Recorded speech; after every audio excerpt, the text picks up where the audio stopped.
اگر آپ کا شمار بھی ان لوگوں میں ہوتا ہے کہ جنہیں یہ لگتا ہے کہ قرآن کریم کے ساتھ جڑنے کے بعد بھی ہماری زندگی میں کوئی تغیر یا کوئی تبدیلی نہیں آ رہی، تو یہ آج کی خاص بات جو ہے وہ آپ کے لیے ہے۔ یہ بات میں مثال کے انداز میں پیش کروں گا، کیونکہ قرآن کریم میں مثال دینے کا ایک بڑا خوبصورت انداز موجود ہے۔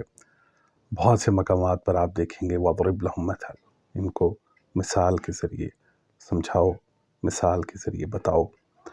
تو کوئی شک نہیں ہے کہ وَلِلَّهِ مَثَلُ الْأَعْلَىٰ، سب سے بہترین مثال تو اللہ کی ہے، سب سے اعلیٰ مثال۔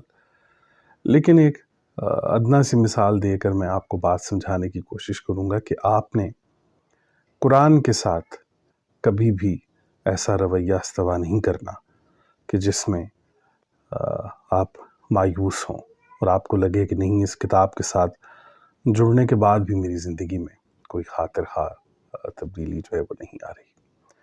اس کی مثال یوں سمجھیے کہ ایک جنگل میں ایک دادا اور پوتا رہتے تھے۔ تو ایک دفعہ پوتا کہنے لگا اپنے دادا سے کہ دادا، آپ صبح اٹھتے ہیں، قرآن پڑھتے ہیں، دن میں قرآن پڑھتے ہیں، رات میں قرآن پڑھتے ہیں، اس کے پڑھنے سے ہماری معاشی زندگی میں تو کوئی فرق نہیں آیا۔ ہم وہی جنگل میں سے لکڑیاں کاٹتے ہیں اور جا کے بیچ آتے ہیں۔ تو اس قرآن پڑھنے کا فائدہ کیا ہے؟ اس قرآن کو پڑھنے سے کیا ہو جائے گا؟ ہماری معیشت کیسے بہتر ہوگی؟ ہم کیسے اپنے آپ کو درست کر سکتے ہیں؟ تو دادا نے اس کی وہ بات سنی اور انہوں نے اگلے دن صبح اسے کہا کہ اس طرح کرو کہ یہ ایک بالٹی ہے، کوئلے والی بالٹی، جس میں کوئلے ڈالتے ہیں نا، وہ بالٹی۔ تو اس میں آپ نے دیکھا ہوگا کوئلوں والی بالٹی میں سوراخ ہوتے ہیں چھوٹے چھوٹے۔ تو انہوں نے اپنے پوتے سے کہا کہ یہ بالٹی لو اور جاؤ اس نہر سے یہ بالٹی بھر لاؤ۔ اب وہ گیا اور وہ کوئلوں کی بالٹی اس نے اس نہر میں سے بھری، اور جب وہ آیا، دادا تک پہنچا، تو وہ مسافت کافی تھی، دور تھا کافی، وہ راستہ جو ہے وہ کافی لمبا تھا۔ تو وہ پانی جو ہے وہ اس بالٹی میں سے نکل گیا۔ اب دادا نے اسے کہا کہ پانی کہاں ہے؟ تو اس نے کہا جی پانی تو نکل گیا ہے۔ دادا نے کہا کہ ذرا آپ جلدی آؤ، بھاگ کے آؤ اور پانی لے کے آؤ۔ اب پھر وہ گیا اور اس نے پھر وہ کوئلوں والی بالٹی جو ہے وہ اس نے نہر سے وہ بھری، اور پھر وہ بھاگتا ہوا دادا تک پہنچا، لیکن اس مرتبہ بھی پانی جو ہے وہ نکل چکا تھا۔ تیسری دفعہ پھر دادا نے یہ کہا کہ تم دوبارہ جاؤ اور اس سے زیادہ جلدی آنے کی کوشش کرو، شاید پانی لے آؤ۔ تو وہ تیسری دفعہ بھی گیا اور اس نے جا کے اس نہر میں سے وہ بالٹی بھری اور وہ بھاگتا ہوا آیا، لیکن اس دفعہ بھی پانی جو تھا وہ اس بالٹی میں سے نکل چکا تھا۔ تو دادا نے کہا کہ تمہیں بالٹی کے اندر کچھ نظر آ رہا ہے؟ تو اس نے کہا کہ نہیں۔ دادا نے کہا کہ تم پانی کی تلاش میں ہو نا، کہ تم بالٹی کے اندر پانی کو دیکھ سکو؟ نے کہا بالکل، میری آنکھیں تو پانی کو ڈھونڈ رہی ہیں۔ دادا نے کہا کہ دیکھو، تم پانی کی تلاش میں گئے، تمہارے ذہن میں، تمہارے دل میں پانی کی تلاش تھی، لیکن دیکھو ہوا یہ کہ یہ 3 دفعہ بالٹی جب تم نے نہر کے اندر ڈالی ہے،